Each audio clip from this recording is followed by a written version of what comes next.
Bismillahirrahmanirrahim. Assalamualaikum warahmatullahi wabarakatuh. Selamat pagi pada semua dietitian, nutrisionis yang mengikuti kegiatan webinar pada pagi ini.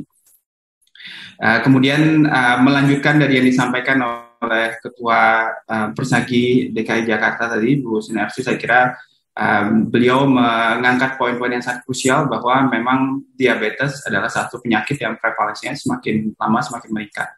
Dan oleh karena itu harus menjadi concern bagi kita semua, terutama sebagai ahli gizi, karena ini menuntut kita untuk secara rutin terus melakukan update ilmu pengetahuan, karena seperti yang kita ketahui di masyarakat ada banyak sekali kontroversi terkait dengan diet dan makanan pada pasien-pasien diabetes.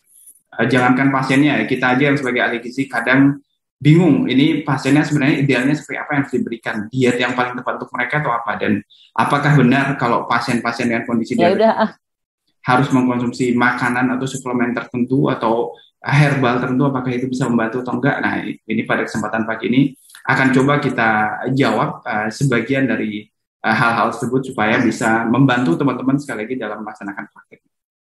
Oke, yang pertama kita menilik kembali ya yang disampaikan oleh Bu Ketua Persagi tadi, bahwa memang yang namanya obesitas dan overweight itu salah satu pandemik yang sudah mendahului kita dari sejak lama ya, dari sebelum ada COVID ini yang sudah menimpa hampir seluruh negara di seluruh dunia. Kalau dilihat kita nggak termasuk negara yang dengan prevalensi obesitas tertinggi. Kalau di Asia Tenggara misalnya kita masih nomor 3 di bawah negara Malaysia dan Thailand. Tapi kalau dari segi jumlah absolut itu sebenarnya Indonesia adalah negara dengan jumlah orang dengan obesitas dan overweight terbanyak di Asia bahkan gitu loh. Karena kalau dihitung secara kasar misalnya, kalau taruhlah yang paling gampang, Indonesia yang obes dan overweight 10% aja itu udah 27 juta jiwa.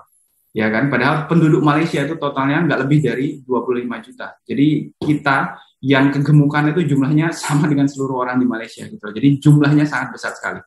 Nah, peningkatan prevalensi obes ini itu terutama di Indonesia itu sangat terlihat pada beberapa dekade terakhir. Dari hasil riset kita lihat itu jumlahnya terus meningkat dari 2007 yang cuma 10,5% itu sekarang sudah menjadi 21,8% bahkan jumlahnya. Nah, kalau dilihat lebih jauh lagi, ternyata kelompok umur yang paling rentan untuk mengalami obesitas ini adalah mereka yang berusia di antara 30 sampai dengan 60 tahun. Karena ini yang jumlahnya paling banyak penderita obesitasnya. Dan khususnya pada perempuan ternyata, karena kalau dibandingkan antara laki-laki dan perempuan itu jumlah perempuan yang mengalami obesitas itu 2 kali lipatnya dibandingkan dengan laki-laki. Jadi seperti teman-teman ahli gizi itu umumnya lebih banyak dominan perempuan ya, kaum ibu di dunia gizi. Jadi justru harus menjadi leading example bagi yang lain supaya nanti jangan sampai ahli gizinya malah yang mengalami overweight atau obes, terus habis itu pasiennya juga bingung ini mau dikonsulin apa jadinya gitu loh. Jadi kita harus bisa untuk menjadi outliersnya dari kasus itu, membantu menurunkan jumlah yang overweight dan obes terutama pada kelompok perempuan. Nah, peningkatan obesitas ini terutama menurut juga dengan peningkatan jumlah orang yang mengikuti atau mengalami diabetes. Tapi sebenarnya selain obesitas itu umumnya DM itu lebih banyak diderita ketika orang itu mencapai usia yang lebih tua sebenarnya. Tapi pengaruh usia ternyata tidak sekuat dibandingkan dengan pengaruh obesitas tadi. Karena kalau dilihat peningkatan prevalensi DM di Indonesia memang secara jumlah misalnya hanya setengah secara total naiknya dari 2013 ke 2018 itu dari 1,5 menjadi 2%. Tapi kalau dilihat lebih detail antara kelompok misalnya dan jumlah absolutnya, itu jumlah orang yang mengalami diabetes itu di Indonesia ternyata jumlahnya sampai hampir 30 jutaan. Jadi jumlahnya banyak sekali. Ya kan estimasinya. Saat ini itu hampir 20 juta jumlahnya. Jadi bukan angka yang sedikit. Dan terutama ini resiko paling tinggi adalah pada kelompok wanita sekali lagi. Nah, kenapa kelompok wanita beresiko itu? Karena kalau dibandingkan di dalam kelompok hasil penelitian di Riskes 2018, terutama ini dari hasil analisis yang dilakukan oleh mahasiswa kami di program studi S2 di UGM. Itu kalau dibandingkan jumlah orang yang DM antara laki-laki dan perempuan itu ternyata jumlahnya yang laki-laki hanya 1,3, sedangkan perempuan 2,9. Dari tadi prevalensi yang 2% itu ternyata penyumbangnya terbanyak itu adalah dari kelompok perempuan. Dan setelah kita lihat memang penyebab utamanya adalah karena obesitas sentral, karena kegemukan yang predisposisi lemaknya sebagian besar di regio sentral, terutama di regio abdomen dan di sekitar rongga visceral. Jadi kalau dilihat memang di antara semua kelompok itu faktor risiko tertinggi untuk mengalami obes adalah untuk mengalami DM, maksud saya adalah perempuan yang mengalami obesitas, khususnya obesitas sentral. Ini mereka memiliki risiko untuk mengalami diabetes sampai dengan lebih dari 5 kali lipat lebih tinggi dibandingkan kelompok lainnya, bahkan dibandingkan dengan yang usianya lebih tua. Jadi sekali lagi, perempuan itu memiliki kecenderungan untuk menderita diabetes lebih banyak dibandingkan dengan laki-laki kalau di Indonesia.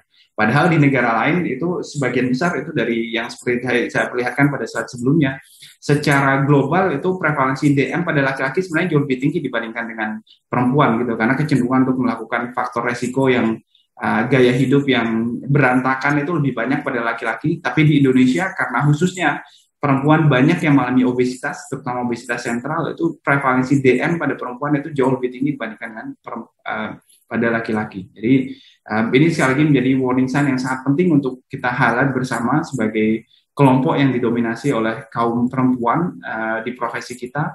Mari kita memberikan contoh yang terbaik supaya bisa membantu masyarakat kita yang memiliki risiko tinggi untuk mengalami diabetes supaya tidak mengalami penyakit.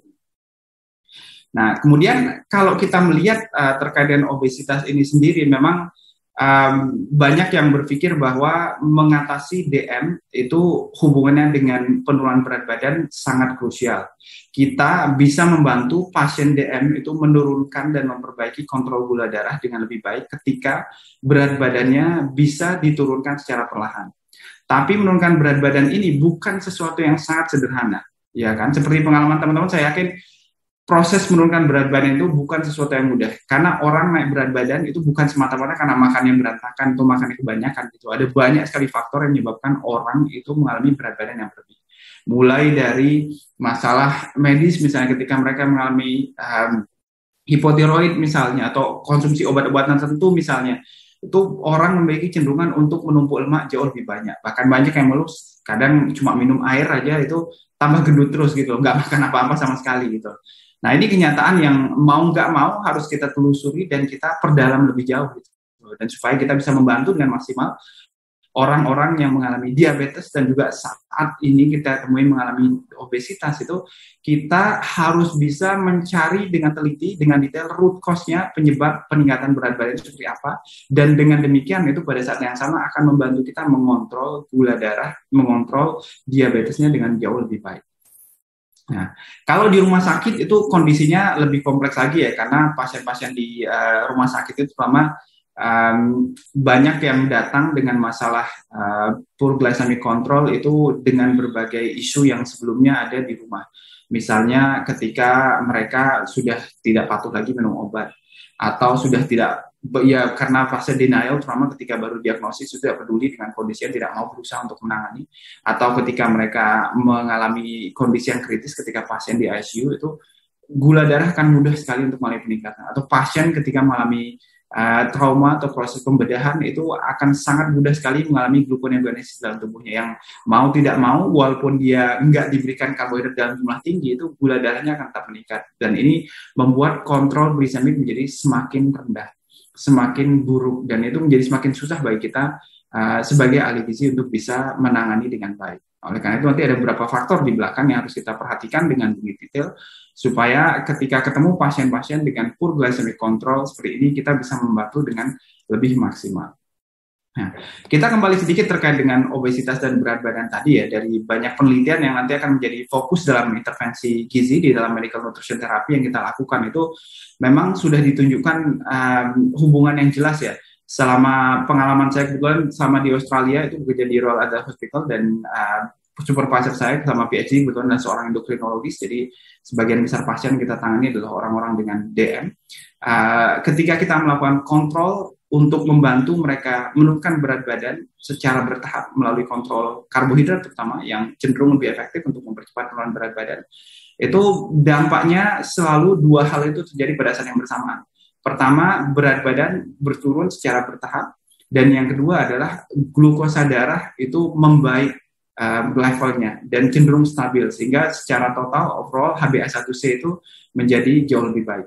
Pada kondisi yang ekstrim itu kadang kita merekomendasikan supaya pasien itu dilakukan bariatric surgery supaya lambungnya dibuat sabuk sedikit supaya jumlah asupan energinya dan karbohidrat terutama menjadi lebih terkontrol, kemudian nanti bisa membantu menurunkan berat badan sehingga sensitivitas insulinnya menjadi lebih baik. Nah, setelah ini terjadi itu biasanya kita jauh lebih mudah memanage kondisinya.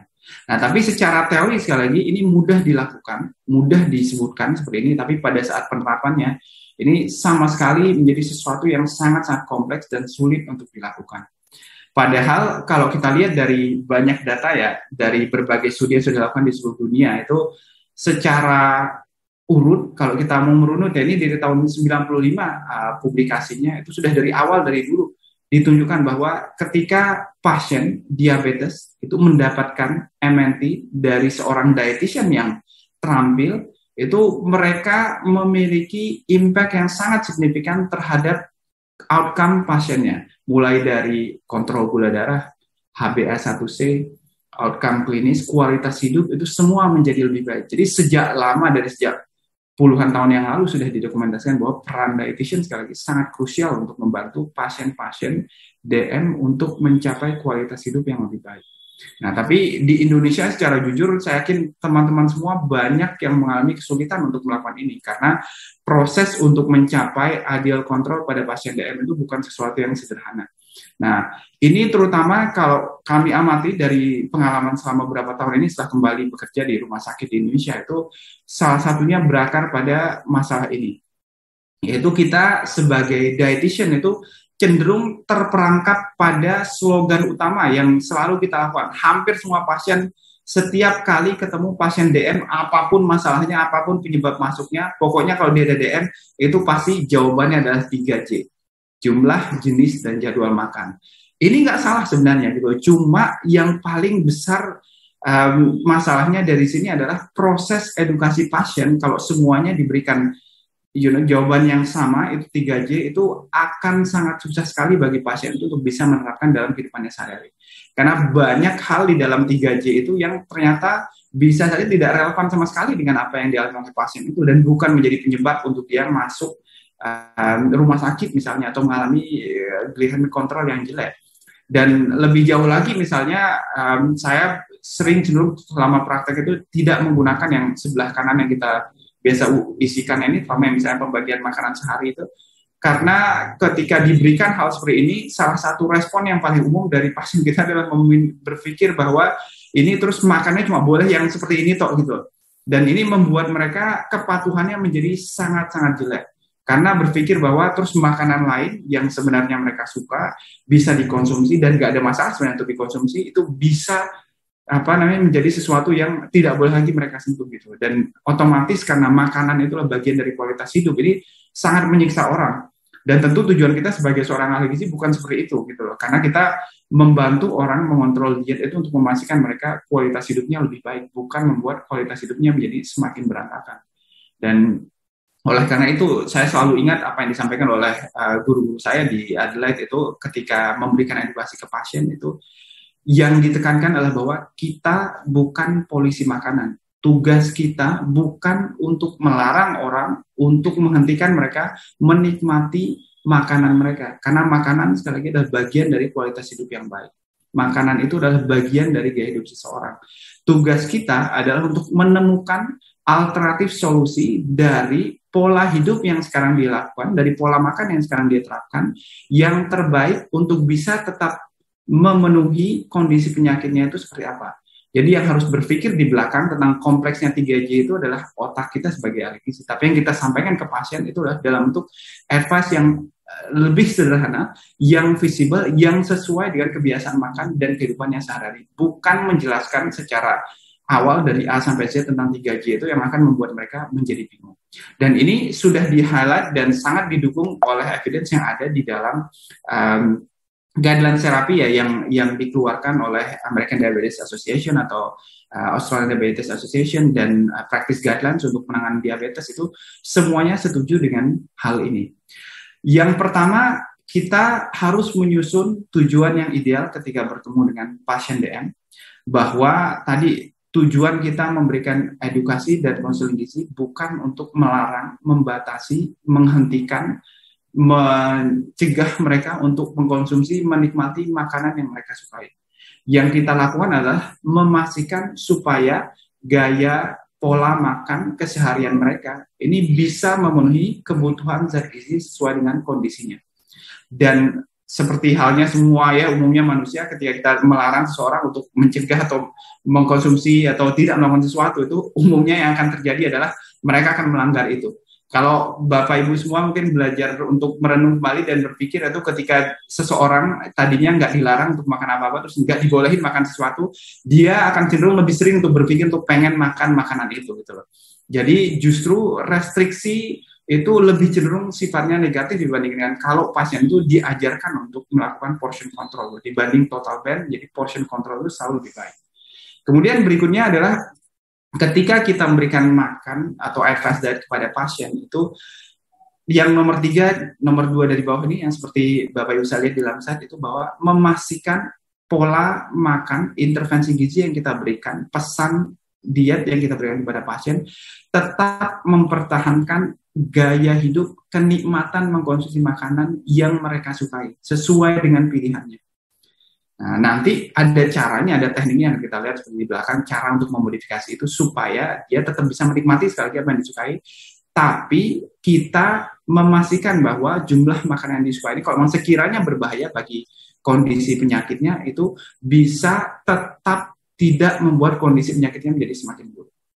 Nah, dan yang terakhir itu adalah bahwa setiap intervensi gizi yang kita berikan kepada pasien DM sebaiknya adalah sesuatu yang sifatnya tidak, kalau bahasa Jawa itu apa ya, gebiah apa, tidak satu untuk semua gitu, bahwa tidak 3J itu bukan jawaban untuk semua pasien. Justru malah semua pasien harusnya tidak diajarkan 3J.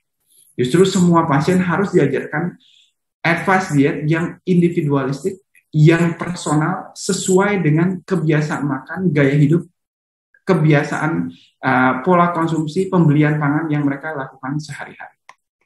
Nah, kemudian yang berikutnya, ini dari evidence yang sudah kita lihat sekali lagi di dalam guidelines praktis dimanapun itu, bahkan yang sampai yang terbaru yang 2019-2021 yang Bapak Ibu bisa search dengan mudah di internet itu selalu ditekankan sekali lagi bahwa peran seorang dietitian dan nutritionist itu di dalam memberikan MNT untuk bisa memperbaiki kualitas hidup dan clinical outcome dari pasien DM itu sangat-sangat krusial. Dan ini selalu menjadi pokok poin utama di dalam intervensi pasien-pasien DM. Kepada semua tenaga kesehatan yang terlibat dalam penanganan pasien DM, itu anjuran utamanya bisa Bapak Ibu lihat di dalam guidelines-nya dan bisa dilihat dengan sangat jelas, itu selalu referensinya direkomendasikan untuk dirujuk kepada dietitian. Karena berdasarkan bukti ilmiah yang sudah ada tadi, intervensi oleh dietitian itu efektif untuk membantu memperbaiki kualitas hidup dan clinical outcome pada pasien DM. Dan juga pada dasarnya itu banyak yang sudah ditunjukkan dengan kontrol diet yang baik itu pasien DM dapat mencapai fase remisi di mana mereka tidak membutuhkan konsumsi obat atau insulin selama periode remisi tersebut ketika dia bisa mengontrol glisemiknya dengan baik. Jadi peran kita sekali lagi sebagai tenaga kesehatan dalam penanganan pasien DM itu sangat-sangat krusial dan itu menjadi peran sentral yang harus bisa kita maksimalkan pada setiap kesempatan. Nah, ketika memberikan implementasi gizi untuk pasien DM, ini menjadi catatan yang harus kita susun mulai step by step. Bahwa ketika ketemu pasien DM nanti, tujuan kita sekali lagi bukan menyampaikan semua informasi tentang 3J itu saat itu sekali konsul terus langsung bubar terus nggak pernah kembali lagi. Saya yakin pasiennya nggak akan mau kembali lagi karena dia setelah 5 menit keluar dari situ juga bingung dan nggak ingat apapun yang disampaikan. Tapi tugas kita adalah memetakan kira-kira kebutuhan pasien ini selama 6 bulan ke depan untuk perubahan gaya hidupnya itu seperti apa. Dan di dalam rekomendasinya di American Diabetes Association itu penerapan Medical Nutrition Therapy yang ideal itu paling tidak setiap pasien ketika ketemu ahli gizi dibuat rencana konsulnya dalam 6 bulan ke depan minimal 3-6 kali pertemuan. Jadi bukan sekali pertemuan ngomong 3J terus langsung bubar sekali. Tapi 3-6 kali pertemuan di dalam 6 bulan. Nah, kenapa ini penting? Itu karena dengan memetakan seperti ini, kita bisa punya kesempatan untuk tadi, satu, memberikan advice diet yang personal, sesuai dengan kebutuhan, sesuai dengan gaya hidup, sesuai dengan kebiasaan makan pasien tersebut. Kemudian dengan melakukan ini, pasien punya kesempatan untuk melihat setiap advice diet yang kita berikan nanti akan terlihat dampaknya dalam termin waktu yang rasional. Memberikan advice diet itu nggak akan muncul dalam waktu setelah, misalnya seperti minum obat ya, kalau minum paracetamol dalam waktu hitungan setengah jam sampai 1 jam udah kerasa hilang pusing atau sakit kepala. Tapi intervensi gizi itu butuh waktu berminggu-minggu untuk bisa benar-benar terlihat impact signifikannya. Dan oleh karena itu ketika konsul nanti dijelaskan kepada pasien bahwa perubahan yang akan mereka terapkan, akan mereka lakukan itu bukan sesuatu yang akan terjadi dalam waktu semalam, akan butuh waktu beberapa minggu untuk bisa terlihat dampaknya secara signifikan. Tapi kalau mereka bisa melakukan, ini akan berdampak positif terhadap kualitas hidup mereka. Yang berikutnya, ini yang menjadi pesan yang sangat krusial adalah bahwa ketika memberikan intervensi gizi, medical nutrition therapy, rekomendasinya adalah tidak lebih dari 1 atau 2 pesan perubahan pada pola makan mereka yang harus diberikan pada saat pertemuan. Jadi sekali lagi 3J aja udah 3 ya, itu 3 yang J tadi itu. Jadi justru malah 2 hal maksimal supaya pasien itu bisa menerapkan perlahan di dalam kehidupannya sehari-hari. Tapi 2 hal ini kita pilih yang paling signifikan dampaknya terhadap kontrol gula darah, terhadap penurunan berat badan pada pasien tersebut. Nah, kemudian yang berikutnya yang selalu kita tekankan pada pasien adalah bahwa pertemuan yang kita lakukan ketika saat itu bukan pertemuan terakhir ya, bukan pertemuan yang terakhir dari edukasinya, justru menjadi pertemuan awal yang harus ditindaklanjuti dengan pertemuan-pertemuan berikutnya. Dan follow up ini sangat penting sekali untuk memastikan kita bisa memonitor progres mereka, perubahan mereka. Kalau bisa semakin baik, apa yang harus ditambah berikutnya? Kalau misalnya tidak ada perubahan atau semakin memburuk, apa yang harus diperbaiki dari advice yang sebelumnya diberikan, atau apa yang salah dari penerapan dilakukan oleh pasien. Itu yang harus kita lakukan. Jadi sangat krusial penerapan MNT yang model seperti ini. Bukan sekali semuanya diberikan pada saat yang sama. Kemudian berikutnya yang harus kita tekankan adalah bahwa sekali lagi dalam memberikan MNT ini, itu perubahan pola makan adalah sesuatu yang sifatnya jangka panjang. Bukan sekali lagi sesuatu yang bisa dirubah dalam sekejap. Karena nggak ada orang yang biasa makan misalnya karena selalu beli di warung, rumah makan atau pesan dari catering yang biasa digunakan atau dekat dengan rumah, terus kemudian harus dirubah sama sekali dengan pola makan baru, jenis makanan baru yang dia tidak ada kaitannya atau susah untuk ditemukan bahan makannya di sekitarnya, maka otomatis ini akan berdampak sangat buruk pada pasien dan kemungkinan besar dia tidak akan bisa menerapkan dalam kehidupan sehari-hari. Jadi oleh karena itu justru harus kita rubah menjadi perubahan yang sifatnya perlahan, step by step, seperti orang lari maraton. Kita kenalkan 1-2 perubahan, kemudian nanti pada pertemuan berikutnya, 1 bulan berikutnya datang lagi, tambahkan lagi 1-2 perubahan lain, yang akhirnya semakin lama, semakin baik, dan semakin bisa dikuasai oleh pasien, dan dia menjadi menguasai, dan bisa mengatur pola makan, pola hidupnya sendiri. Seperti yang nanti akan disampaikan oleh pembicara kedua mengenai self-management pada pasien diabetes. Nah, sekarang kita lihat satu persatu untuk pasien DM dari tipe 1, tipe 2, dan gestational diabetes itu sebenarnya berdasarkan guideline terapi yang sekarang itu yang ideal harus kita lakukan seperti apa. Yang pertama adalah secara overall sebenarnya semua sekali lagi meal plan, pola diet, intervensi gizi untuk pasien DM itu harus selalu tadi berdasarkan kebiasaan makan pasien saat ini, berdasarkan obat-obatan yang diberikan kalau dia mengkonsumsi obat, apapun jenisnya itu, atau kalau dia menggunakan insulin, sesuai dengan berat badannya saat itu. Kalau dia obes, berarti harus perlahan untuk diturunkan berat badan, overweight harus diturunkan berat badannya. Kalau dia normal, berat badannya harus dipertahankan berat badan itu. Dan yang terakhir adalah kita harus memastikan bahwa pasien ini ketika diberikan target tadi, itu adalah sesuatu yang sifatnya kalau bisa dampaknya nggak hanya satu. Jadi selain diet yang sifatnya membantu mengontrol gula darah, tapi juga misalnya membantu menurunkan berat badan. Atau selain dia membantu mengontrol gula darah, juga misalnya membantu memastikan dia secara jangka panjang itu HbA1c-nya menjadi lebih baik. Atau kalau menderita penyakit infeksi misalnya akan sampai pembicara ketiga, nanti dia bisa menjadi lebih baik asupan protein untuk mendukung imunitasnya. Jadi dia sifatnya sesuatu yang kolaboratif, yang dia bisa lebih dari satu impact-nya kepada pasien.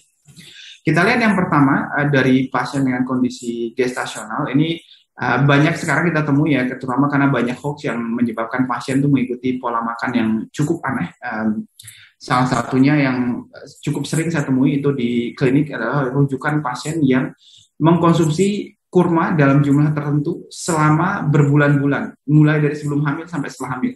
Setelah hamil pasiennya nggak DM sama sekali, sebelumnya nggak pernah, dia nggak obes sama sekali, berat badannya normal, tapi begitu hamil trimester awal itu sudah mengalami gestational diabetes. Ini cukup banyak kita temui kasus yang seperti ini. Jadi kebiasaan makan yang sangat aneh seperti itu, yang ekstrim, yang menyebabkan load glukosa sangat tinggi, itu menyebabkan mereka menjadi susah untuk mengontrol gula darahnya, terutama dengan peningkatan penumpukan massa lemak selama kehamilan. Oleh karena itu, pasien-pasien dengan gestational diabetes itu tujuan kita memastikan bahwa ketika kita menemui ini, nanti kita bisa membantu pertama mengontrol jumlah karbohidratnya. Itu yang paling krusial. Dan nanti protein dan lemaknya yang ditingkatkan. Protein terutama karena krusial untuk membantu perkembangan janin yang ada di dalam kandungan mereka, itu jumlahnya kita berikan lebih tinggi, sedangkan karbohidrat itu yang kita geser secara bertahap, karena nggak mungkin untuk langsung memberikan karbohidrat 35%, itu berat untuk dilakukan, jadi kita turunkan perlahan dulu, diturunkan ke 30, ke 50, kemudian nanti perlahan diturunkan lebih jauh menjadi 40, kemudian sampai dengan batas yang lebih ideal sebanyak 35% dari total kebutuhan karbohidratnya dalam sehari. Nah, ini juga nanti bertahap kita lakukan peningkatan ketika karbohidratnya turun, protein dan lemaknya dinaikkan secara perlahan, kemudian akhirnya bisa memenuhi kebutuhan gizinya secara total. Kemudian berikutnya untuk pasien-pasien dengan DM tipe 1, ini fokus kita adalah memastikan bahwa pemberian pola makan atau diet yang akan kita anjurkan sesuai dengan jumlah insulin yang diberikan. Nanti yang harus teman-teman semua ingat sekali lagi, berapa jumlah karbohidrat bisa di-cover oleh 1 unit insulin. Misalnya kalau pasien mendapatkan insulin sehari 20 unit misalnya, berarti berapa gram karbohidrat total yang bisa kita berikan pada pasien itu dalam sehari, itu yang harus kita matchkan. Rata-rata untuk yang short acting insulin itu bisa meng-cover antara 10-12 gram karbohidrat untuk per unitnya. Jadi kalau misalnya pasien itu dapat 10 unit insulin atau 20 unit insulin sehari, berarti tinggal 10 kali 10-12 gram. Itu jumlah total karbohidrat yang kita bisa berikan dalam sehari. Sisanya nanti diberikan dari protein dan lemak. Berapapun itu total kalorinya. Jadi total kalori nggak mempengaruhi jumlah karbohidrat yang bisa kita berikan kepada pasien tersebut. Tapi insulin unitnya yang digunakan oleh pasien itu nanti akan kita berikan. Kemudian kita juga harus memperhatikan ketika pasien-pasien DM tipe 1 ini mendapatkan insulin yang long acting juga, nanti harus ada snack di antara waktunya pemberian insulin itu. Dan ketika mereka melakukan aktivitas khusus, misalnya kalau ada olahraga, ketika dia masih kecil misalnya, masih anak sekolah, ada aktivitas olahraga yang dilakukan, itu kita tetap bisa membiarkan mereka untuk tetap beraktivitas dengan catatan nanti ada snack yang harus dikonsumsi dengan jumlah karbohidrat yang sesuai ketika mereka melakukan aktivitas fisik tersebut. Nanti di dalam slide ini bisa diminta kepada panitia, bisa dilihat sesuai dengan jenis insulinnya nanti pemberian yang diterima oleh pasien, itu kita bisa mengatur kira-kira pasien itu idealnya itu berapa kali makan utama dan berapa kali snack yang harus diberikan. Kalau misalnya dia hanya dikontrol dengan pemberian diet dan insulin yang sifatnya short acting misalnya, itu sebenarnya pasien tidak butuh untuk diberikan snack di antara waktu makannya. Jadi bisa diberikan makan utama setiap kali dia akan melakukan injeksi short acting insulinnya. Jadi hanya diberikan bersama dengan makan utama. Tapi kalau misalnya ada aktivitas yang terlibat di dalamnya, nanti bisa dilakukan penyesuaian untuk bisa diberikan snack dekat dengan melakukan aktivitas tersebut, sehingga gula darahnya akan terkontrol dengan jauh lebih baik. Ketika diberikan long acting insulin misalnya seperti golongan protafen dan seterusnya, itu otomatis kita akan memberikan snack di antara waktu makan, karena akan ada resiko di mana jam tertentu itu gula darah pasien bisa drop dan bisa berada pada level yang membahayakan, misalnya beresiko untuk mengalami hipoglikemia. Untuk menghindari itu kita sebaiknya memberikan karbohidrat biasanya 1-1,5 penukar antara sekitar 10-15 gram untuk mengcover kebutuhan ketika waktu snack tersebut. Nah, untuk pasien DM tipe 2 yang akan menjadi jumlah yang terbanyak yang akan kita tangani ini sebenarnya fokusnya lebih banyak kepada tadi yang model penerapan jangka panjang tadi, karena banyak di antara pasien-pasien ini yang akan mengalami perubahan proses treatmentnya, mulai dari yang dia menerima obat hipoglikemik oral, kemudian bermigrasi ke insulin, misalnya ketika glycemic control semakin jelek, berat badannya meningkat terus, dan nanti kita sebagai ahli gizi juga harus menyesuaikan bertahap kira-kira pemberian intervensi diet yang sesuai dengan kebutuhan pasien saat itu akan seperti apa. Tapi fokusnya yang kita lakukan adalah untuk membantu memastikan bahwa glycemic controlnya tercapai dengan memberikan penurunan kalori secara bertahap dan meningkatkan konsumsi makanan-makanan yang mengandung serat tinggi, yang mengandung karbohidrat kompleks dalam jumlah lebih banyak, dan memastikan nanti pasien bisa secara bertahap melakukan peningkatan aktivitas fisik yang gunanya adalah untuk merangsang pertumbuhan massa otot supaya glycemic controlnya lebih baik dan menurunkan penumpukan lemak-lemak visceral terutama. Nah, ini sekali lagi secara umum yang harus kita fokuskan. Tapi kita ketika memberikan intervensi gizi pada pasien DM, terutama yang tipe 2 maupun tipe 1, nanti ketika diberikan insulin tadi, kita tidak harus mengajarkan semuanya pada saat yang sama. Ini dipencar ke dalam durasi 6 bulan tadi, ke dalam 3-6 pertemuan, yang secara bertahap memastikan pasien memahami setiap step atau anjuran yang diperhatikan. Mulai dari pengaturan jamnya, kemudian pengaturan jumlah karbohidrat yang dikonsumsi, bagaimana menukar jumlah makanan yang mengandung karbohidrat tinggi dengan karbohidrat yang jumlahnya lebih rendah, bagaimana mengatur supaya walaupun dia suka makanan itu, tapi nggak terlalu baik untuk kondisinya karena mengandung karbohidrat sederhana, tapi tetap dia bisa makan dalam jumlah yang teratur, bagaimana mengurangi karbohidrat sederhana tersebut, bagaimana dia belajar untuk membaca label dalam makanan supaya tahu mana yang harus dibaca, yang harus diperhatikan jumlah karbohidratnya, sampai dengan mengenalkan yang disebut dengan glycemic index, supaya dia tahu bagaimana memilih makanan yang ideal. Itu bisa kita ajarkan kepada pasien, tapi tidak semuanya pada saat yang bersama. Bertahap 1-2 pesan selama 3-6 kali pertemuan dalam waktu 6 bulan. Nah, untuk membantu teman-teman bisa melakukan penyusunan individualized meal plan itu supaya pasien itu sesuai dengan kebiasaannya, jangan lupa untuk melakukan assessment yang komprehensif, terutama yang terkait dengan hal-hal yang berhubungan dengan proses persiapan makanan, di mana dia beli makan, bagaimana memperoleh makanan, siapa yang masakin, biasanya makan berapa kali sehari, jamnya, dan sebagainya. Itu semuanya dipetakan dengan detail, digali. Bahkan anjurannya ketika ketemu pasien DM itu kalau pertemuan pertama sekalipun hanya fokus pada menggali sebanyak mungkin informasi tentang kebiasaan makanan sehari-hari, itu nggak masalah gitu. Supaya pada pertemuan berikutnya kita bisa lebih fokus untuk memberikan intervensi yang lebih spesifik sesuai dengan kebiasaannya saat itu. Tapi minimal hari itu paling tidak kita menemukan 1 atau 2 hal dari kebiasaannya yang bisa kita rubah secara signifikan untuk membantu mengontrol kondisinya sehari-hari. Nah, kita biasanya fokus yang pertama, yang paling sederhana adalah memastikan pasien itu bertahap menyesuaikan jumlah karbohidratnya. Nah, nanti kita lihat di slide berikutnya kenapa jumlah karbohidrat penting. Tapi yang pertama kita lakukan sebelum menyesuaikan jumlah ini adalah memastikan tadi jumlahnya setara untuk setiap kali waktu makan. Jadi ketika pasien itu misalnya kalau orang Indonesia punya kebiasaan makan pagi itu cuma icip-icip sedikit itu, terus kemudian makan siang nggak banyak, makan malam itu lebih banyak.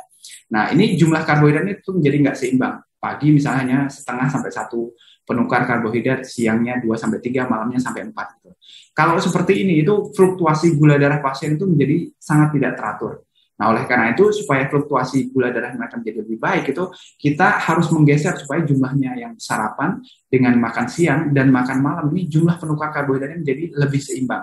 Saya yang malam diturunkan lebih dekat ke 3 penukar, kemudian yang 2 itu yang siang itu lebih dekat ke 3 penukar, kemudian yang pagi itu yang ditingkatkan supaya nggak cuma 1 penukar tapi lebih dekat ke 3 penukar karbohidrat. Jadi agak lebih banyak sarapannya, kemudian siangnya hampir sama dengan yang dimakan sekarang, yang malam itu dikurangi sedikit dengan yang biasa dimakan. Itu seperti itu kita melakukan penyetaraannya. Kemudian setelah melakukan penyesuaian, terutama jumlah karbohidratnya yang difokuskan ya. Kalau lauk, sayuran dan yang lainnya itu nggak terlalu krusial terhadap kontrol glisemiknya, tapi penyumbang karbohidrat utamanya nasi, mie, jagung, roti dan sebagainya dimakan itu yang kita sesuaikan utama jumlah karbohidratnya. Buah dan sayur itu masuk ke dalam hitungan penukar karbohidrat, tapi dia akan lebih sedikit impact-nya terhadap gula darah karena dia mengalami karbohidrat yang lebih kompleks. Dan dari banyak studi yang sudah dilakukan, menyesuaikan jumlah penukar karbohidrat ini saja itu efeknya jauh lebih signifikan jangka panjang terhadap HbA1c pasien dibanding dengan kalau kita langsung misalnya secara intervensi langsung menurunkan semuanya pada saat yang bersamaan gitu. Jadi menyesuaikan jumlahnya menjadi rata 3-3-3 seperti tadi dibanding dengan nanti terus dari yang total sehari misalnya 12 penukar menjadi hanya 8 penukar itu efeknya jauh lebih baik ternyata terhadap kontrol glisemik jangka panjang pasien karena dia gula darahnya akan turun naik secara bertahap dengan jauh lebih teratur. Kemudian kalau kita lihat satu persatu, ketika pasien ini diberikan obat-obatan, ini sekali lagi ketika hanya mereka mendapatkan obat hipoglikemik oral itu kita bisa sebenarnya memberikan snack di antara waktu makan, terutama kalau misalnya dia jenis obat hipoglikemik oralnya yang sifatnya long acting seperti metformin misalnya itu dia lebih ideal kalau ada snack di antara waktu makan supaya nggak ada risiko hipoglikemia di antaranya. Dan kalau insulin sekali lagi ini kita berasal dari mulainya jumlah unit insulin dikonsumsi supaya tidak ada risiko pasien mengalami hipoglikemia karena terlalu rendah jumlah karbohidrat dibandingkan dengan insulin unitnya atau hiperglikemia karena jumlah karbohidrat terlalu tinggi dibandingkan dengan insulin unit yang didapatkan. Itu kita pastikan tadi hitung-hitungannya sebelum mulai diberikan dan dipastikan pasien itu jenis insulin yang didapatkan itu sudah apakah dia yang short acting toh, long acting toh, atau kombinasi antara keduanya supaya nanti jumlah jam karbohidrat yang diberikan tadi dan kebutuhan snack di antara waktu makan itu bisa kita sesuaikan untuk pasien tersebut. Karbohidrat counting ini salah satu hal yang krusial yang ketika pasien itu sudah pada pertemuan 4, 5, atau 6 itu biasanya kita berikan. Ini biasanya kita ajarkan supaya pasien itu belajar untuk mengetahui kira-kira satu porsi karbohidrat atau satu porsi makan yang ideal untuk dimakan sesuai dengan unit insulinnya, sama pada pasien DR tipe 1 itu seberapa banyak. Nah, dengan mengajarkan ini, itu nanti seperti yang akan didiskusikan dalam self management itu pasien umumnya punya kemandirian yang lebih baik dalam jangka panjang, sehingga mereka bisa memilih, menukar, dan menjaga kebiasaan makannya itu dengan jauh lebih baik. Karena dengan mengajarkan seperti ini, nanti pasien jadi tahu kalau dia makannya lebih banyak atau lebih kurang, itu insulin unitnya harus ditambah atau dikurangi. Gitu. Jadi mereka jauh lebih fleksibel dan lebih mandiri, lebih percaya diri dalam mengatur kebiasaan makannya. Nah, contoh yang paling sederhana biasanya kita fokus untuk memastikan bahwa mereka tahu kira-kira di dalam label makanan itu mana yang harus dimakan, dibaca maksud saya, terutama porsinya, kemudian bagian mana yang harus dilihat, gitu, terutama terkait dengan total karbohidratnya pada pasien kita. Nah, dari contoh ini misalnya ada banyak sekali informasi gizi yang ada di dalam label makanan ya, tapi sekali lagi fokus kita supaya mereka nggak bingung itu adalah pada bagian karbohidratnya. Kita pastikan mereka paham satu porsi makanan itu berapa banyak. Dan kira-kira setiap porsi yang dia makan itu nanti karbohidratnya itu jumlahnya berapa banyak dari setiap porsi itu. Supaya dia tahu, kalau makannya, taruhlah makan biskuit, kalau 3 keping itu berarti karbohidrat yang masuk berapa banyak dibandingkan kalau misalnya makannya 6 keping atau 9 keping misalnya. Jadi dia tahu kapan harus menambah atau mengurangi. Kalau misalnya belum kenyang, nambah jumlahnya berarti nanti unit insulinnya harus lebih banyak dibandingkan yang biasa disuntikan untuk waktu snack atau waktu makan, sesuai dengan jumlah karbohidrat. Nah, kemudian sekarang ini pertanyaan yang sering muncul ya untuk banyak orang dengan diabetes karena bingung dengan tadi dibombardir dengan informasi yang sangat banyak, harus ngatur ini, itu, nggak boleh makan ini dan itu tuh pertanyaan yang muncul ya, terus saya bolehnya makan apa? Ya kan ini sesuatu yang sederhana jawabannya bagi kita yang mungkin berkecimpung dalam bidang ini, tapi menyampaikannya juga nggak gampang gitu. Nah, supaya ini menjadi lebih gampang sekali lagi, kita akan melihat secara bertahap komposisinya dari makanan yang ideal untuk dimakan oleh pasien DM itu dari segi jumlahnya, karbohidrat, protein, lemak, dan mikronutrien lainnya, itu sebenarnya seperti apa perbandingannya. Oke. Yang pertama, dari segi komposisi karbohidrat itu yang direkomendasikan sebenarnya dari banyak literatur itu supaya kita memastikan pasien itu karbohidratnya diturunkan secara bertahap. Hampir sebagian besar literatur di dalam penanganan pasien DM itu sekarang menunjukkan bahwa pemberian diet yang low karbohidrat, yang karbohidratnya rendah, itu dia memiliki impact yang cenderung lebih cepat untuk menurunkan berat badan pasien DM dan lebih positif terhadap kontrol gliksemik pasien DM. Cuma yang beresiko adalah dalam penerapan ini nanti kalau dilakukan secara ekstrim langsung dengan jumlah yang sangat-sangat banyak penurunannya, misalnya langsung dia diberikan model ketogenic diet yang karbohidratnya sangat rendah, bahkan nggak ada karbohidrat sama sekali, atau cuma 30 gram sehari misalnya karbohidratnya, itu resikonya sangat besar terhadap terjadinya episode hipoglikemia. Dan apalagi kalau pasien ini nggak aware, nggak paham dari sosial ekonomi, sosiodemografi yang lebih menengah ke bawah, itu resiko mengancam nyawa pasien menjadi jauh lebih besar. Dan oleh karena itu, meskipun sekali lagi literatur menunjukkan pemberian diet rendah karbohidrat itu efektif bagi pasien-pasien DM, kita di Indonesia itu sebaiknya menerapkan dengan lebih berhati-hati, dengan bertahap sekali lagi menurunkan karbohidratnya, mulai dari jumlah yang normal diturunkan per 5% atau per 10% dari kebutuhan karbohidratnya menjadi jumlah yang lebih dekat dengan rentang batas yang direkomendasikan. Nah, kalau kita lihat dalam pemberian karbohidrat ini, sekali lagi menurunkan karbohidrat itu adalah kunci utama dalam mengontrol gula darah pada pasien-pasien DM. Dan dari banyak studi, sekali lagi, setelah pasien DM, terutama yang tipe 2, dilakukan pembatasan karbohidrat secara signifikan, itu mereka gula darahnya turun drastis, HbA1c-nya masuk ke dalam rentang normal, dan komplikasi mikro-makrovaskulernya juga menjadi lebih sedikit resiko untuk terjadi. Nah, cuma sekali lagi ketika melakukan karbohidrat ini nggak sederhana, karena nanti pasien itu karena Indonesia ya kita punya semboyan kayaknya kalau nggak makan nasi itu nggak makan, itu jadi ini yang harus secara bertahap untuk dikurangi gitu. Kalau pasien DM langsung nggak boleh makan nasi sama sekali, itu juga sesuatu yang nggak mungkin untuk diterapkan. Dan di dalam menerapkan ini sekali lagi dilakukan pengurangan bertahap. Nah, di dalam tabel ini teman-teman bisa menggunakan sebagai panduan nanti supaya bisa perlahan dikurangi. Yang paling simpel misalnya ketika teman-teman nanti kembali ke rumah sakit masing-masing bisa dilihat di situ ya. Standar diet yang kita miliki untuk standar diet DM misalnya 1200, 1500 dan seterusnya, itu hampir sebagian besar, bahkan yang 1800 sekalipun itu jumlah karbohidratnya itu lebih dari 200 gram. Padahal dari banyak studi yang sudah dilakukan, sekali lagi angka cantiknya ya, angka manisnya yang sweet spotnya untuk bisa memastikan pasien DM itu kontrol glisemiknya tercapai dengan lebih mudah, nggak susah untuk dilakukan oleh pasien, nggak berat untuk turunnya, tapi dia efektif untuk menurunkan gula darah, itu direkomendasikan pada sekitar 200 gram rekomendasinya. Jadi menurunkan asupan karbohidratnya itu pada rentang 150 sampai 200 gram rekomendasinya. Kalau pada pasien-pasien yang kondisi akut di rumah sakit itu biasanya target pertama kita memastikan supaya nanti dari standar diet yang diberikan itu jumlah karbohidrat yang masuk nggak lebih dari 200 gram, itu cenderung efektif untuk membantu menurunkan gula darah.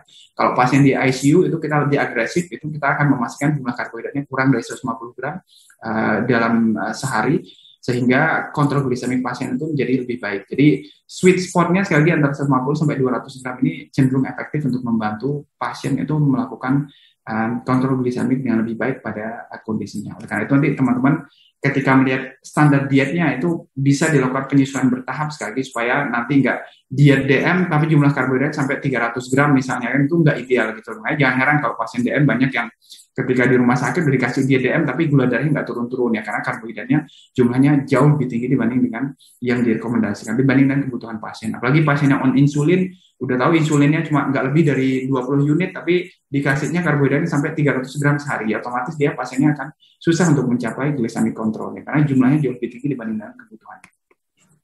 Nah, dan dari banyak studi yang sudah dilakukan, sekali lagi ini seperti yang ada di dalam slide ini ya, ini yang sudah melakukan desain yang lebih agresif pada pasien, itu bahwa pasien kalau diberikan intervensi dengan penurunan karbohidrat yang agresif, itu dia bisa cepat untuk nurunin gula darah dan berat badannya. Cuma kecenderungan untuk bisa stick, untuk bisa patuh terhadap diet itu menjadi jauh lebih rendah. Nah, oleh karena itu dengan bertahap, dengan moderate tadi sekitar 150 sampai 200 gram diturunkan bertahap karbohidratnya perlahan-lahan, itu mereka jangka panjang cenderung lebih mudah untuk mematuhi, tapi juga secara perlahan itu menggeser tadi kecenderungan untuk gula darahnya tinggi itu menjadi jauh lebih normal, HbA1c-nya di atas 6,5 itu cenderung menjadi jauh lebih normal, dan bahkan bisa mencapai fase remisi yang mereka nggak membutuhkan obat selama periode remisi tersebut. Gitu. Jadi dilakukan secara bertahap penurunan karbohidrat itu dengan moderate sampai dengan low level ketika pasien sudah menguasai. Nah, dan pada dasarnya ini kenapa sekali lagi penurunan karbohidrat bertahap itu dilakukan sulit untuk diterapkan karena kita terutama di Indonesia tadi punya kebiasaan kalau makan itu nggak makan nasi itu nggak hidup gitu loh, nggak kayak nggak komplit makanannya gitu. Padahal nggak makan nasi pun ya tetap hidup gitu. Dan kalau mau makan nasi sebenarnya bukan nasi masalahnya, tapi cara mengkonsumsinya nanti harus diatur dan jumlah konsumsinya harus disesuaikan supaya nanti karbohidrat itu bisa masuk dalam influx yang sesuai dengan kebutuhan pasien. Nah, sedikit terkait dengan karbohidrat ini, kita membahas tentang glycemic index sebentar, karena ini menjadi sesuatu yang banyak pertanyaan seseorang. Pada intinya, saya yakin teman-teman sudah paham glycemic index itu apa. Saya nggak akan menjelaskan lagi, tapi kita ingin sebagai seorang dietitian itu memastikan bahwa pasien DM khususnya itu ketika mengkonsumsi makanan, nanti dominan dietnya adalah makanan-makanan yang glycemic index-nya rendah. Supaya ketika karbohidrat itu dipecah, diolah di dalam tubuh, gula darah itu naiknya secara perlahan dan tidak terjadi yang sifatnya eratik, tiba-tiba naik tinggi terus turun cepat terus naik lagi terus turun lagi, itu tidak seperti itu, tapi secara bertahap naik menjadi level yang diinginkan. Nah, idealnya glycemic index yang rendah sekali lagi itu banyak pada makanan-makanan yang mengandung serat tinggi, makanan-makanan yang mengandung karbohidrat kompleks yang lebih banyak, jadi sayur, kacang-kacangan, terutama buah-buahan itu menjadi bagian yang sangat penting bagi pasien-pasien dengan DM. Dan di Indonesia pada kenyataannya itu dari studi yang sudah dilakukan, misalnya di studi total dari Riskesdas itu 90% lebih masyarakat Indonesia yang berusia dewasa itu konsumsi buah dan sayurnya jauh di bawah rekomendasi. Jadi ini menjadi sesuatu yang harus kita targetkan supaya secara bertahap sekali, nggak langsung ibu mulai saat ini harus makan besok sehari totalnya sayur 2 mangkok, buah-buahan 3 kali sehari, itu susah untuk langsung diterapkan. Jadi secara perlahan ditingkatkan selama 1 bulan, misalnya naikkan 1 porsi, nanti sebulan berikutnya ditambah lagi, kemudian seperti itu sampai dengan tercapai jumlah yang ideal. Jadi bertahap untuk ditingkatkan syaratnya. Nah, ketika memilihkan bahan makanan sekali lagi ada banyak hal yang sekali kita tidak harus fokus pada memastikan bahwa ini dilarang total. Karena meskipun makanan itu jumlah GI-nya tinggi, ketika dikonsumsi dengan cara yang berbeda, pengolahan yang berbeda, atau waktu pengonsumsi yang berbeda, itu dia akan efek GI-nya ternyata sangat bervariasi. Misalnya kalau kita makan makanan yang single meal, yang misalnya nasi tok itu dibandingkan nasi bareng sama sayur, buah, dan makanan yang lainnya, itu akan lebih rendah GI-nya makanan nasi yang bareng dengan makanan lain. Karena mixed meal itu selalu GI-nya lebih rendah. Nah, dan juga makanan tertentu yang menjadi favorit orang dan GI-nya tinggi itu bisa dimodifikasi supaya tadi kandungan GI-nya itu menjadi lebih rendah. Misalnya, ketika kita mengolah makanan itu didinginkan, suhunya dirubah, ditambahkan bahan makanan tertentu yang menyebabkan karbohidrat kompleks itu terbentuk, itu bisa membuat makanan itu GI-nya menjadi jauh lebih rendah. Atau tadi mencampur, menambahkan dengan makanan lain yang kandungan karbohidrat kompleksnya lebih tinggi, sehingga proses pencernaan makanan itu menjadi lebih lambat dan nanti peningkatan gula darah itu menjadi lebih tinggi. Atau ketika mengonsumsi makanan yang buah-buahan misalnya, itu tingkat kematangan itu juga sangat mempengaruhi GI-nya. Semakin matang ya otomatis semakin tinggi GI-nya, semakin mengkal itu semakin rendah GI-nya karena semakin banyak karbohidrat kompleksnya. Jadi otomatis itu akan mempengaruhi juga. Dan kandungan lemak di dalam makanan ternyata ini bisa membantu menurunkan GI makanan secara signifikan supaya proses konversi karbohidrat kompleks menjadi karbohidrat sederhana itu menjadi berjalan lebih pelan. Nah, ini contohnya ketika kentang misalnya diolah dengan cara yang berbeda, itu ternyata GI-nya itu menjadi berbeda sekali gitu loh. Antara kentang yang dibakar dengan kentang yang direbus, itu ternyata yang dibakar itu cenderung jauh lebih tinggi GI-nya gitu, karena dia rasanya kok dibandingkan yang cenderung jauh lebih manis, karbohidrat kompleksnya jauh lebih banyak yang pecah terurai menjadi karbohidrat sederhana, jadi cenderung lebih cepat untuk meningkatkan gula darah. Sedangkan yang direbus itu atau digoreng itu dia cenderung membentuk karbohidrat kompleks yang dia proses pencernaannya menjadi lebih lambat sehingga lebih pelan untuk meningkatkan gula darah. Atau misalnya kalau pasien sekali favorit nasi ya, ini seperti yang sudah penelitian dilakukan dari sejak 2015, itu sebenarnya nasi putih sekali lagi itu nggak masalah pasien DM itu makan gitu. Kita punya cara untuk bisa membantu supaya GI nasi putih itu bisa jauh lebih rendah dibandingkan dengan yang normal gitu, dengan misalnya mengubah suhu dari makanan nasi itu secara signifikan supaya nanti sebelum dimakan dia jadi jauh lebih rendah GI-nya gitu. Karena kalau mengganti nasi dengan nasi merah misalnya, saya kira teman-teman juga pernah mencoba nasi merah rasanya nggak enak, biasanya yaki, dan itu susah untuk orang diterapkan. Padahal caranya sederhana, misalnya seperti dalam penelitian sudah dilakukan. Ketika masak nasi itu setelah nasinya matang didinginkan di dalam suhu yang seperti dalam kulkas normal 4-5 derajat selama 10-12 jam. Terus sebelum dimakan itu mau diangkatin lagi, di microwave lagi, itu nggak masalah. Ini ternyata menurunkan GI-nya karena membuat struktur karbohidratnya nasi yang tadinya sudah terurai jadi nasi karbohidrat yang sederhana itu terbentuk menjadi karbohidrat kompleks resistant starch. Jadi membentuk seperti benang kusut yang ini lebih susah untuk dicerna oleh tubuh kita. Jadi akhirnya dia akan lebih pelan untuk meningkatkan gula darah.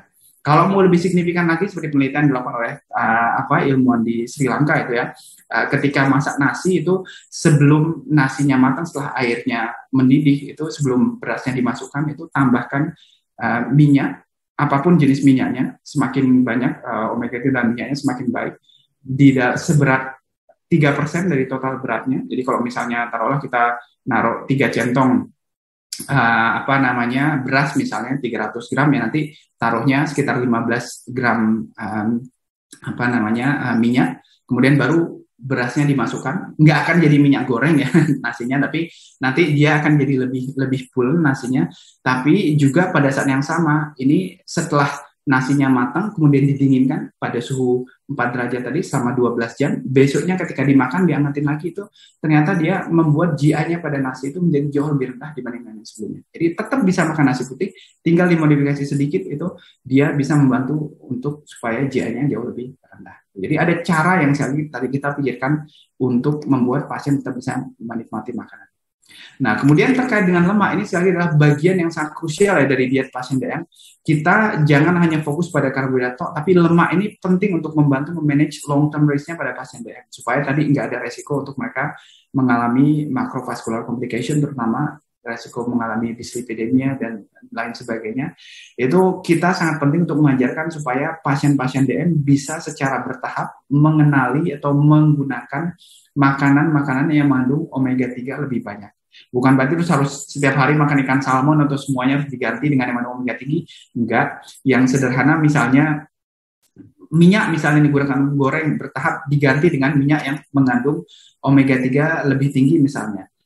Contoh misalnya di antara pilihan itu di antara minyak-minyak yang kandungan omega 3-nya tinggi dan dekat harganya dan juga rasanya dengan minyak sawit yang biasa kita gunakan di Indonesia itu minyak canola misalnya. Itu menjadi alternatif yang paling ideal dibanding yang lain. Olive oil itu bisa juga digunakan tapi cenderung masyarakat Indonesia nggak suka rasanya karena olive oil itu juga selain harganya mahal dibandingkan dengan minyak goreng biasa yang sekarang harganya juga sudah mahal, dia juga titik-titiknya jauh lebih tinggi. Jadi butuh suhu yang lebih tinggi dan lebih lama untuk bisa digunakan untuk menggoreng. Dan orang Indonesia nggak biasa dengan ini. Jadi kadang pasien kalau disuruh untuk merubah dengan ini itu bingung. Ini udah dicemplungin makanannya kok nggak matang-matang, nggak digoreng-goreng gitu karena ternyata olive oil itu titik-titiknya lebih tinggi, jauh lebih tinggi suhunya dibutuhkan supaya dia bisa mendidih dan bisa menggoreng seperti makanan yang minyak yang lainnya. Nah, oleh karena itu kalau saya bisa merekomendasikan ganti dengan canola oil yang lebih sederhana, yang harganya nggak terlalu mahal tapi dia omega 3-nya tinggi dan dia juga rasanya nggak terlalu beda dengan minyak sawit biasa. Dan cara yang sederhana lainnya misalnya kalau supaya lebih meningkatkan jumlah lemaknya itu makanan yang kita konsumsi sehari-hari terutama orang Indonesia senang sekali makan sambal itu bisa menjadi senjata yang paling gampang. Setiap kali makan itu kalau makan sambal tambah 1-2 sendok olive oil di dalamnya terus diaduk-aduk nggak kerasa olive oilnya tapi dia ketika dimakan ekstra lemaknya, ekstra omega 3 didapatkan menjadi kontributor yang jauh lebih signifikan terhadap kondisi kesehatan pasien dan membantu mengontrol gula darah dengan jauh lebih baik.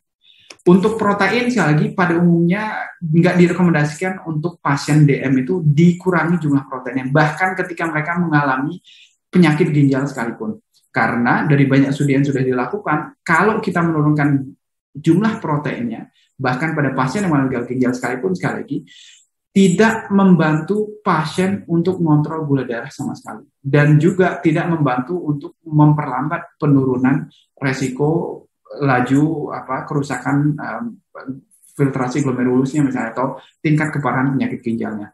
Malah justru pemberian limit protein ini lebih banyak dampak negatifnya membuat pasien-pasien itu meningkat resikonya untuk mengalami malnutrisi dan akhirnya outcome yang lainnya menjadi lebih banyak muncul. Misalnya karena dia proteinnya terlalu rendah, makannya nafsunya menjadi jelek, akhirnya tubuhnya melakukan gluconeogenesis, pemecahan protein otot, ureum kreatininnya meningkat. Terus tambah jelek sel gizinya, kan malah tambah buruk gitu. Jadi justru malah kita tidak perlu secara strict untuk membatasi protein karena ini relatif lebih jelek efeknya terhadap kondisi outcome pasien pada pasien-pasien lain. Jadi memberikan protein tinggi terutama untuk menunjang proses pembentukan massa otot ketika aktivitas fisik mulai dikenalkan itu menjadi jauh lebih penting. Untuk mikronutrien, suplementasi, dan penggunaan herbal, ini yang terakhir yang kita bahas, ini memang menjadi topik yang banyak sekali kontroversial. Tapi dari evidence-based practice yang sudah ada sekarang, itu bisa kita pastikan bahwa sebenarnya itu pada pasien DM secara umum itu nggak butuh suplemen yang spesifik. Karena pada dasarnya kalau dia bisa mengikuti pola makan yang ideal sesuai dengan yang kita rekomendasikan, itu nggak ada risiko untuk mengalami defisiensi zat gizi tertentu. Kecuali dia memang mengikuti pola makan tertentu, misalnya dia udah memutuskan untuk vegetarian full, ya otomatis itu ada risiko zat gizi tertentu, misalnya zat besi, untuk bisa mengalami defisiensi itu kita berikan suplementasi untuk jangka panjang. Tapi kalau nggak ada risiko seperti itu, nggak perlu untuk diberikan sama sekali. Hanya kondisi yang tertentu, misalnya kalau pasien itu mengonsumsi metformin jangka panjang, itu direkomendasikan untuk diberikan suplementasi vitamin B12. Nah, ini sebenarnya kita belum benar-benar tahu proses kerjanya seperti apa, tapi spekulasinya adalah bahwa konsumsi metformin jangka panjang itu menyebabkan kinerja dari intrinsic factor yang membantu proses penyerapan vitamin B12 itu menjadi lebih tidak efektif. Jadi hanya jumlah vitamin B12 yang diserap itu menjadi lebih sedikit. Jadi dalam jangka panjang makanya direkomendasikan supaya pasien-pasien yang dikasih obat hidroglikemik oral itu menggunakan metformin jangka panjang itu diberikan suplementasi vitamin B12. Apalagi kalau sudah ada indikasi misalnya dari hasil pemeriksaan darah lengkap, misalnya sudah ada indikasi mengalami anemia megaloblastik, misalnya itu otomatis semakin krusial kebutuhan. Kemudian penggunaan herbal dan suplemen sendiri sekali lagi di antara pasien itu memang jumlahnya sangat tinggi sekali. Dan tapi sayangnya pada kenyataannya dari berbagai studi yang sudah dilakukan di banyak negara itu bahkan dokternya sekalipun itu lupa untuk menanyakan. Nah, ini peran kita sekali lagi sebagai ahli gizi juga untuk jangan lupa untuk menanyakan ke pasien DM nanti pakai suplemen tertentu atau ada suplemen atau obat-obat herbal dikonsumsi atau tidak. Nah, ini penting sekali karena banyak pasien yang ditemui itu nanti entah dengar dari keluarga, dengar dari iklan TV, iklan radio, iklan di Facebook dan media sosial lainnya, atau dari tenaga kesehatannya bahkan minum obat-obatan atau suplemen tertentu itu bisa membantu menghilangkan diabetes, bahkan atau menghentikan diabetes yang sama sekali nggak perlu minum obat, itu sama sekali nggak ada bukti ilmiah yang mendukung. Karena dari berbagai macam suplemen yang harganya mahal ini itu terutama setelah dilakukan penelitian dan banyak meta-analisis menunjukkan itu banyak di antara suplemen dan obat-obatan herbal itu jenisnya beragam ya. Itu dia memiliki efek samping yang berbahaya bagi pasien, terutama efek hipoglikemianya. Karena kalau dikonsumsi dan pasien nggak paham itu nanti yang disalahkan justru adalah ahli gizinya atau dokternya yang karena ngasih obatnya salah atau ngasih gennya salah. Padahal mereka nggak sadar kalau ternyata suplemen yang dikonsumsi itu ternyata memiliki dampak efek samping yang menyebabkan mereka mengalami hipoglikemia atau efek samping yang tidak nyaman di dalam keseharian. Misalnya jadi begah, perut kembung, terus kemudian mengalami diare, nyeri perut, dan seterusnya. Jadi sekali lagi konsumsi suplemen dan obat-obatan herbal itu tidak direkomendasikan karena evidence-nya itu belum kuat untuk mensupport bahwa ini bisa membantu mengontrol atau bahkan mengendalikan gula darah pada pasien. Tapi kalau kita balik sekali lagi, diet intervensi gizi yang diberikan oleh seorang dietitian, medical nutrition therapy itu sudah buktinya bejibun, sudah menumpuk, sudah lebih dari cukup untuk menunjukkan bahwa dia sangat signifikan efeknya untuk membantu memperbaiki glycemic control dan kualitas hidup pada pasien-pasien DM. Jadi direkomendasikan untuk dihilangkan konsumsi suplemen dan herbal. Sekarang yang terakhir terus kalau gitu pertanyaannya mana diet yang terbaik untuk pasien DM? Ya kan? Jawabannya adalah nggak ada sebenarnya gitu loh. Karena nggak ada satupun jenis diet, baik itu yang kita hitung berdasarkan jumlahnya seperti yang saham satuan penukar, diet DM berapapun jumlah kalorinya, yang seperti ini misalnya itu yang ideal untuk semua orang dengan DM gitu loh. Karena nggak mungkin semua orang itu akan bisa menerapkan pola dengan yang kita presentasikan kalau bentuknya datang dengan contoh menu yang seperti ini. atau mengikuti pola yang ekstrim yang enggak menjadi kebiasaan orang. Walaupun pada dasarnya di dalam literatur misalnya pola makan yang dengan Mediterranean diet, dengan vegetarian diet itu efeknya terhadap kontrol glikemik outcome klinis pasien DM itu sangat positif sekali, bisa membantu juga mencegah resiko komplikasi jangka panjang. Tapi menerapkannya sekali lagi di konteks Indonesia itu sangat susah. Orang Indonesia tuh nggak makan olive oil, nggak apa namanya sehari-hari mengkonsumsi ikan-ikan dengan kandungan lemak tinggi, makarel, salmon dan seterusnya, enggak tumbuh di sini terus harus dipaksa mengkonsumsi dengan pola seperti itu, tentu susah untuk dilakukan. Atau semuanya terus harus langsung dengan secara signifikan mengganti secara vegetarian diet, semuanya makan hanya sayur-sayuran, itu juga berat untuk melakukan perubahan. Jadi kita bisa memilihkan komponen-komponen yang baik dari setiap contoh diet itu untuk bisa diterapkan supaya secara perlahan dikenalkan ke dalam pola makan pasien yang kita temui. Misalnya di dalam Mediterranean diet, misalnya konsumsi kacang-kacangan dalam jumlah yang signifikan itu 4-6 kali dalam sehari itu bisa membantu memperbaiki kontrol gula darah misalnya. Itu yang kita kenalkan perlahan. Kalau sebelumnya nggak mengkonsumsi snack dalam bentuk kacang-kacangan misalnya, ya kenalkan yang dalam bentuk seperti itu. Kacang-kacangan yang kandungan karbohidrat dan lemaknya lebih terkontrol. Secara perlahan dikenalkan. Kemudian begitu juga dengan jenis diet-diet yang lain, misalnya konsumsi susu, konsumsi kelompok bahan makanan lainnya. Sekali lagi, ini dari berbagai studi itu ditunjukkan bisa membantu memperbaiki outcome klinis pada pasien DM. Tapi mengenalkannya itu nggak bisa ekstrim, terus tadinya biasanya makan di warung, di warteg, makan lotek, makan gudeg, makan sayur, terus berubah menjadi Mediterranean diet, itu tentu nggak mungkin untuk dilakukan. Jadi kebiasaan makan yang tadi, yang dengan lotek, gudeg, makan di warteg dan sebagainya, ini yang tetap untuk bisa dilakukan, tapi dengan komposisi yang bertahap berubah menjadi bentuk yang sesuai dengan rekomendasi tadi, karbohidratnya, proteinnya, dan lemaknya, sehingga pasien bisa menjadi lebih baik kondisinya. Dan kuncinya sekali lagi adalah memastikan bahwa pasien itu sehari-hari yang paling baik dietnya untuk pasien DM adalah yang kombinasi komposisinya paling beragam. Nggak ada diet spesifik untuk pasien DM. Semua pasien DM dietnya sama dengan orang normal, sama seperti dengan orang biasa. Hanya komposisinya yang harus diatur supaya tadi jumlahnya bisa bertahap disesuaikan karbohidratnya, kemudian variasinya sesuai dengan yang bisa ditemui di dalam kehidupannya sehari-hari, di dalam lingkungan sekitar. Dan kita tekankan untuk perlahan meningkatkan konsumsi buah dan sayur karena menjadi kunci utama tadi mengenalkan karbohidrat kompleks. Kemudian bertahap menurunkan konsumsi karbohidrat yang sederhana.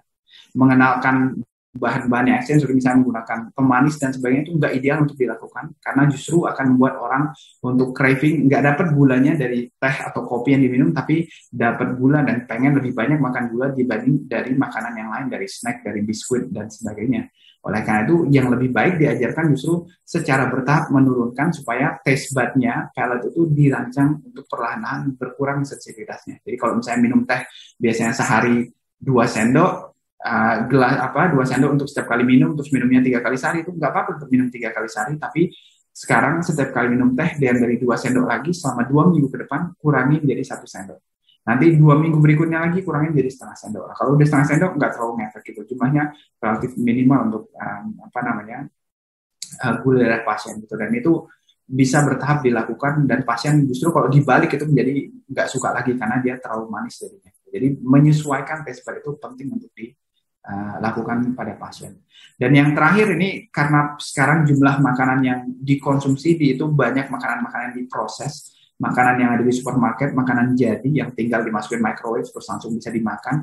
Kita harus sebanyak mungkin itu memastikan supaya pasien walaupun memilih makanan ini nanti tetap bisa memprioritaskan makanan-makanan yang fresh food, yang berasal dari makanan yang bahannya dari buah sayur yang dibuat sendiri gitu. Karena makanan-makanan yang siap saji ini umumnya cenderung dia walaupun mengandung karbohidrat kompleks itu, tapi sebagian besar karbohidrat yang lain didominasi oleh karbohidrat yang lebih sederhana bentuknya, yang cenderung untuk meningkatkan gula darah jauh lebih cepat, dan akhirnya tidak terlalu baik untuk pasien DM.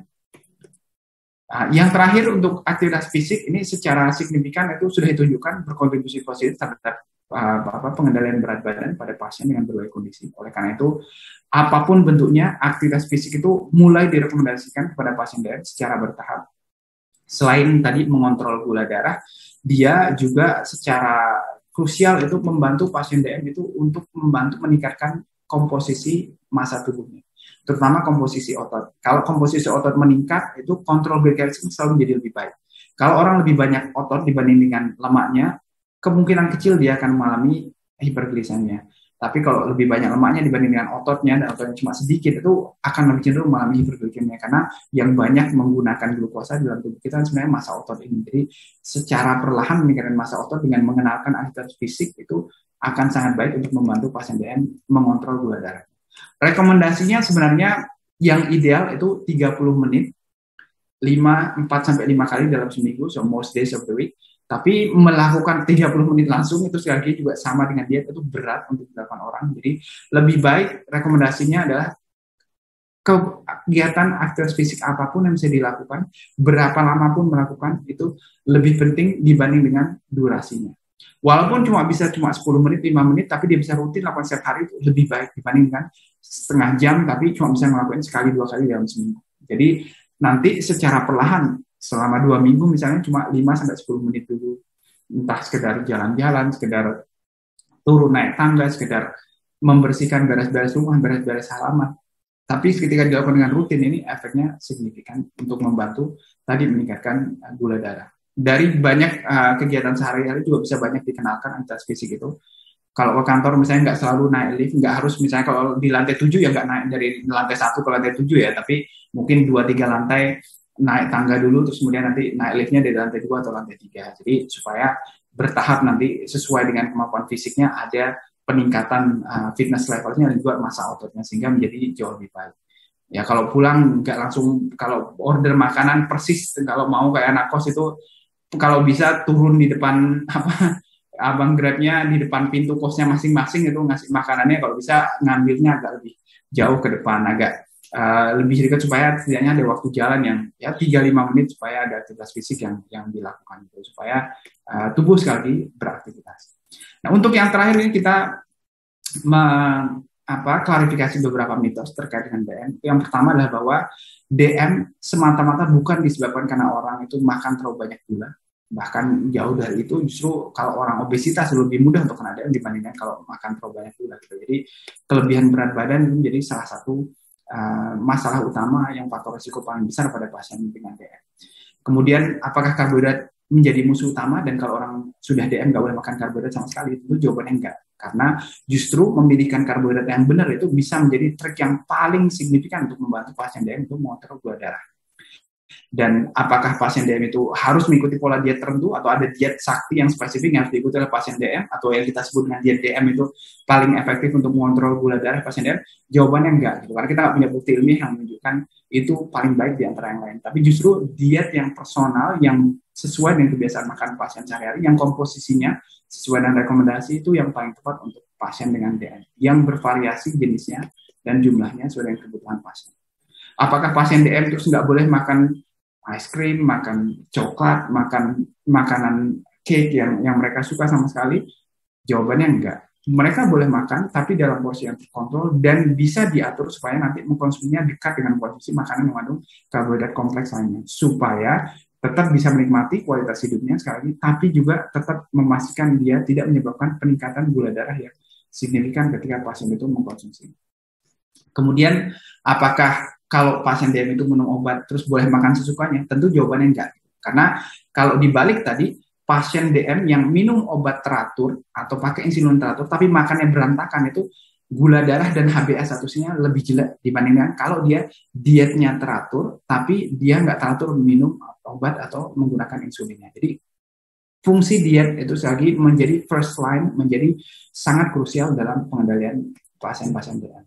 Dan apakah lemak itu nggak penting untuk pasiennya? Jawabannya enggak. Karena memberikan lemak itu dalam proporsi yang jauh lebih tinggi ketika karbohidrat diturunkan secara bertahap, dan dalam bentuk lemak yang sederhana, yang mengandung omega 3 tinggi, itu jauh lebih baik untuk membantu pasien DM mengendalikan gula darahnya dan memperpanjang kualitas hidupnya dengan menurunkan risiko-risiko kardiovaskular. Yang terakhir yang banyak ditanyakan, apakah pemanis buatan itu lebih aman dan lebih sehat untuk pasien DM? Nah, ini banyak sekali ahli gizi yang bingung dengan ini. Ternyata jawabannya nggak sama sekali gitu. Karena dari grafik ini misalnya dari sebuah studi yang dilakukan itu ternyata kalau dibandingkan antara orang yang mengkonsumsi makanan yang mengandung minuman yang mengandung gula beneran dengan yang mengkonsumsi minuman yang mengandung pemanis buatan itu lebih cepat kena DM-nya kalau mengkonsumsi yang dengan pemanis buatan dibandingkan menggunakan gula beneran gitu. Karena menggunakan pemanis buatan ini sekali lagi orang akan cenderung mengalihkan konsumsi gula dalam jumlah yang lebih banyak dari sumber bahan makanan lain dibandingkan dengan yang berasal dari kalau misalnya tadi dia minum teh dengan gula gitu. Jadi lebih baik secara bertahap seperti yang kita sampaikan pada slide sebelumnya tadi diturunkan sedikit demi sedikit jumlah gula yang dikonsumsi oleh pasien tersebut supaya dia bisa akhirnya dalam jangka panjang menurunkan jumlah total karbohidratnya yang sederhana dibandingkan dengan diganti gula itu dengan pemanis buatan. Mungkin itu yang bisa kami sampaikan. Terima kasih. Saya kembalikan kepada Bu Sylvia.